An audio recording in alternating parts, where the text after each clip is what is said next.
Hey everyone, welcome back to my channel. If you're new here, my name is Heyjavonnejay, and if you watched my last video, I actually wanted to make a continuation or a part 2 of things that people don't really tell you before you come to Bangkok that I think are so useful. It seems like you guys really liked the last one, so thank you so much for showing love and support. I'm glad to know that it was helpful. And of course, just like last time, I do have them timestamped, so you can feel free to skip to whatever it is that you're interested in hearing about specifically. So let's dive right in. All right, so first category is gonna be daily living essentials. So up first, product shrinkage. Product shrinkage is real. This cereal box, this is very small. This box is maybe like, I don't know, maybe 10 inches tall. If that, it's very small. But this is a regular box of cereal here. This makes maybe 4 bowls of cereal. Really, I only get like 3 out of this, so yeah, not that big. Also, these Ritz crackers.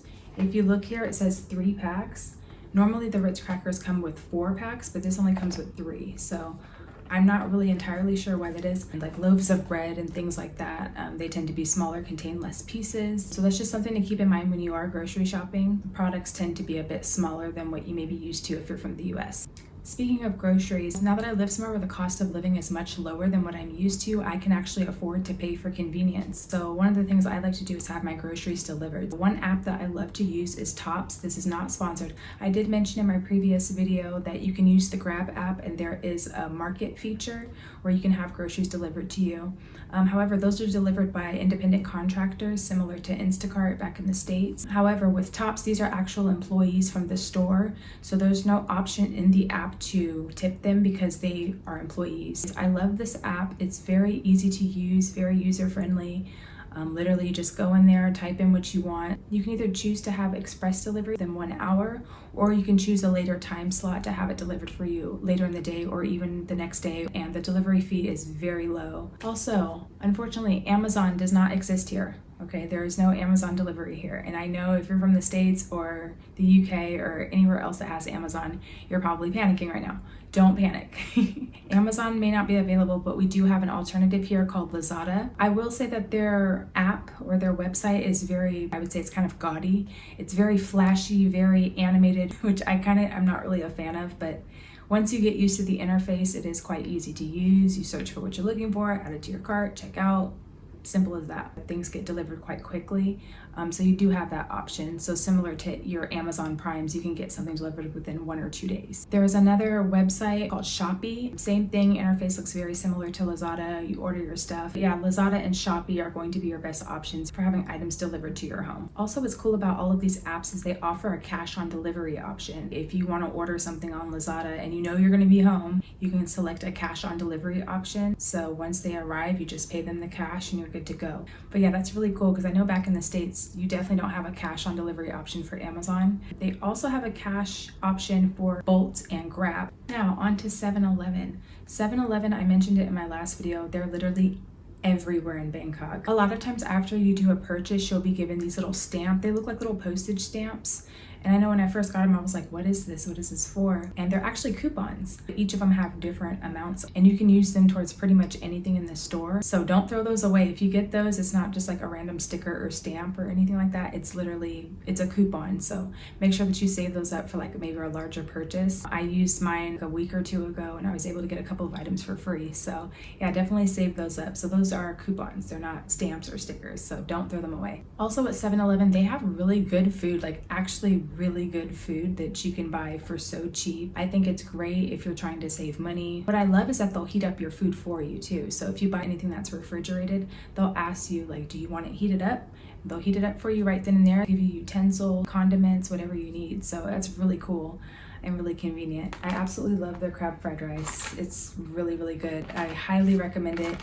I get full off of it. It's less than 50 baht. I think it's like $1 something. Another one that I really like that I just started trying is their shrimp and kale fried rice. But no, this is actually really, really good, especially if you squeeze a little bit of lime juice on there and put some fish sauce on there. So good. So just know if you're ever in a pinch or if you just want to save some money, don't really feel like eating out, 7-Eleven is definitely going to be your go-to. All right, next category is going to be health and personal care. So first of all, tap water safety. I did get a comment on my last video asking me if the Thai water was safe for drinking, and the answer is no. So that means you would either have to buy bottled water or buy yourself a filter. They are quite pricey. In my condominium, we actually have a water refill station. I have a gallon of water, like an empty gallon of water. I'm able to refill it for about 6 baht. 6 baht is like next to nothing. I will say though, the water, I haven't had any issues as far as like brushing my teeth or washing my dishes. I haven't gotten sick or anything like that. But I will say that the shower water can be very harsh and leave your skin very dry. So definitely make sure that you have a nice lotion or body oil that you can use to keep your skin hydrated, because it can definitely dry out your skin. Speaking of skincare products, be careful when you're shopping, because a lot of the products here, not just in Thailand but Asia in general, tend to have skin bleaching or whitening agents in them, and they will advertise that. Look out for the words whitening, brightening, or lightening. So you have to be very careful and make sure that you're looking out for that, or just make sure that you're bringing products from back home that you know don't have it. So make sure that you're stocking up on it before you come up here. I was able to find lotion that does not have skin lightening agents, which was just few and far between. This is Nivea Body Milk Intensive Moisture. At first I didn't get it because I saw this little sun and I was like, oh, it's a brightening agent, but it's SPF 15. So yeah, just make sure that you're looking closely at the products to make sure that it doesn't have any whitening or lightening agents if that's not something that you're trying to do. Also, for my folks who menstruate, tampons are not readily available here in Thailand. They do have them available, but you'll probably just see maybe 1 or 2 brands, and they may not be the brands that you're familiar with back home. So Tampax, Playtex, I haven't seen that personally, and a lot of the tampons that I have seen here don't have the applicators. I would highly recommend, once again, stocking up on that. They also tend to cost a lot more than pads, so yeah, stock up on those tampons if you use them. All right, and for my fellow melanated folks, black hair care. Black hair care products are very hard to come across here, which makes sense because the demographic, obviously, this is a rather homogenous society, so it's mostly Thai people that live here. With that said, I would also recommend stocking up on those products. Don't comment on my hair right now, we're gonna work on it, so just, I know, but moving on. The humidity will definitely do that to you, so I would highly recommend wearing a protective style, so getting your hair braided, and I will get into that a little bit later as to where you can get your hair braided, so stay tuned for that. I'm gonna get it braided very soon, so just wait.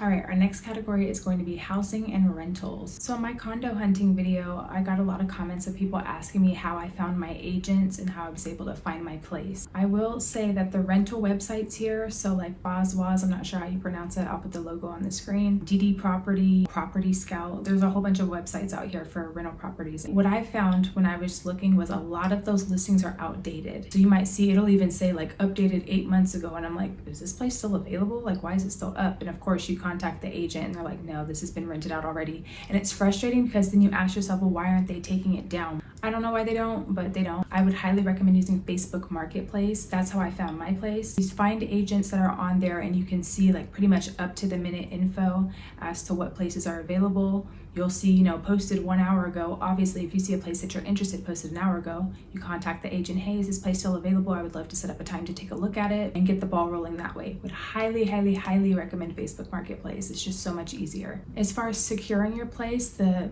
requirements to get a place is so much lower than it is in the United States or possibly other places in the world, even Mexico. They don't look up your credit history. They don't need to see proof of income. They don't need to see your rental history, no references, nothing like that. Do you have the money? Great. Sign the lease? Okay, cool. Here are your keys. Like, it's literally that simple. Just know, like, if you have bad credit, possibly have had an eviction, none of that matters out here. Like I said in my last video, cash is king. So money talks. If you have the money, you have the place.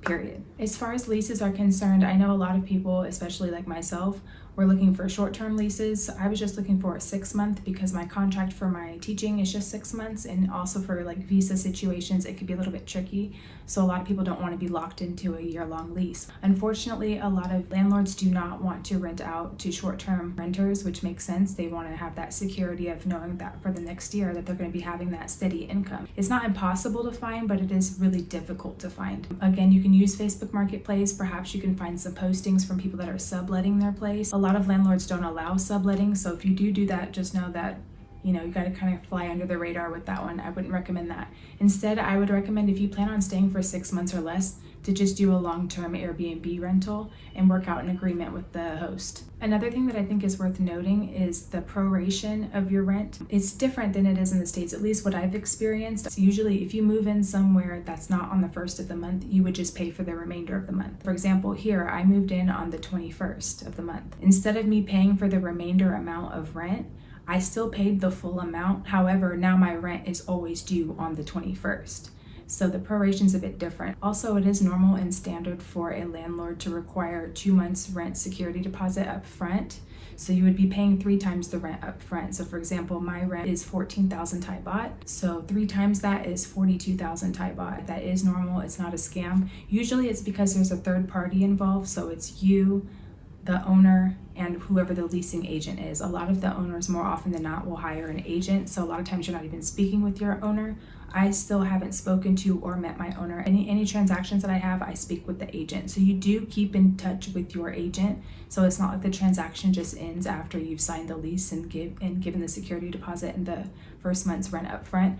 You're going to be staying in constant contact with that agent. So make sure that your agent is somebody that you feel like you can build a rapport with, because if not, then you might have a tough time here. All right, up next we have technology and apps. I know earlier I mentioned the TOPS app, but I want to get further into more everyday apps that will make your time here so much easier. The first one would be Wise. Wise is for money transfers. So if you're sending money to a business, or if you're sending money to a friend, family back home, whatever, they allow you to send money and it exchanges the currency for you. So everything is done in app. It's very simple. I actually use it to pay my rent. So you can use Wise. I highly recommend it. It's free. You literally just upload your bank info and you're able to send money pretty much anywhere in the world within minutes. I've had no issues with it. Also, the LINE app. LINE is basically the WhatsApp of Thailand. So literally it allows you to make phone calls and send texts for free. A lot of businesses out here do use LINE. So if you want to contact them, that would usually be the way. Or, if you meet other Thai locals, they'll give you their LINE phone number. So that's really convenient out here. I will say there's a bit of a learning curve with it, but once you get it, it's very seamless to use, and you will find pretty much everywhere you go does use LINE, so you will want to download that app. All right, last, VPN. VPNs are really helpful, especially if you're trying to access restricted content that's not available here in Thailand. For example, Hulu, not available here. Tubi, not available here. Some Netflix shows and movies are not available. Yeah, a lot of streaming services are not available in Thailand that may be available in your home country. Also, I'm just gonna say it because hopefully we're all adults here. If you are trying to access adult content, wink, wink, that's not legal here. So there are ways to bypass that, and a VPN is one of those ways. So do with that information what you will. All right, this category is very short because it's a continuation from my last video for transportation. Crossing the street, I didn't mention this, but crossing the street is almost like playing Frogger. Like, you really have to be careful. Even if you are at a crosswalk and you have a walk sign, you have the right of way, a lot of cars run red lights. They don't even know, I don't know if they don't know what the light means. I don't know what the deal is, but they'll clearly see you walking and they're still just anyway. So you really, really, really have to watch where you're going. Just making eye contact with drivers when you're crossing the street so they know to stop. It's sad that you have to do that, but unfortunately it's just so commonplace to just run red lights here. And obviously that could result in something very tragic. We don't want that to happen. We want you to be safe. This is not the place to jaywalk. I'm letting you know that right now. Please make sure that you are using a crosswalk. That way, if something does happen, at least you're not the one at fault. Be very, very, very, very, very careful when crossing the street here. All right, so up next we have culture and social tips. You will see photos of the royal family pretty much any and everywhere you go, whether it's on a freeway or highway, outside of a store, literally anywhere and everywhere, you will see a picture of the royal family, of the Thai royals. It is very socially unacceptable to criticize the Thai royal family. Do not do it. If you don't have anything nice to say, don't say anything at all. Do not talk bad about the Thai royals. Also, this one might be really random, but on the social tip aspect of things, you might see if you're texting a Thai local, if you guys are having a conversation, they might text 555 or 5555. You might be like, what the heck is this? 555. My Thai friend PJ, hey PJ, she had sent me a text and she put 555 and I'm like, what the heck is that? But I didn't want to ask her, so I Googled it. Apparently the word 5 in Thai is ha. It's literally spelled H-A, ha. So because the number 5 sounds like ha in Thai, ha ha ha. Honestly, I have to say that's very clever. It's the equivalent to LOL. Also, a finger heart means I love you. So in other parts of the world, we might do this. Or I know Gen Z and Gen Alpha, they like to do this. That hurts my fingers. I don't like doing that. But yeah, either this or this means I love you. Here they do finger hearts. So it literally is this. So it's your index finger and your thumb. You just cross them. It's supposed to be a heart, finger hearts. That's not exclusive to Thailand. I believe it actually originated in Korea, but it's been pretty much adopted by a lot of Asian culture. So yeah, if you ever see somebody do this, they're showing love to you. So yeah. All right, this next category I guess would be considered lifestyle and fun, we'll call it. Okay, so it could be a continuation from my last video of the lifestyle section. Marijuana laws. As of recording this in 2024, marijuana is legal. It became legalized just in 2022, so it's fairly new to being legalized. There are dispensaries pretty much everywhere in Bangkok. There are dispensaries everywhere, okay? Also delivery services, so you can have your weed delivered to you. And unlike in the US, or at least in California where I'm from, there's no minimum spend. There might be like a small delivery fee. So yeah, if you are a cannabis user, that is good news for you. Earlier in the video, I said that I was going to revisit the black hair care as far as salons where you can go to get your hair done. Two major ones that I've heard, especially for protective styles, are Lumiere Braidscape. They do braids and weaves. And there's another one called Locket. They specialize in locks. They have locticians that will freshen up your dreads or give you some new dreads. They also do braids. I'm actually going to be going there later on this week, so I'm super excited to get my hair braided and to show you guys. There are barbershops that specialize in cutting black hair. There's one in particular that I heard of recently called Be More Barbers, BKK. I will link them in the description if you are interested. I'll link their Instagram. But yeah, those are the three that I've heard of that have really good reviews, and one of them I will be visiting in a few days, and I'm so excited for that. All right, so that's everything. Thank you so much for watching. I hope that you found this helpful. If there was anything that you found interesting, or if there are any tips that you want to drop in the comments below, please feel free to do that. Also, if you watched all the way to the end, first of all, shout out to you. Thank you so much. I want you to use the snapping emoji, just because it looks most similar to this and I love it. I'm actually obsessed. So yeah, thank you so much for watching, and I'll see you in the next video. Bye.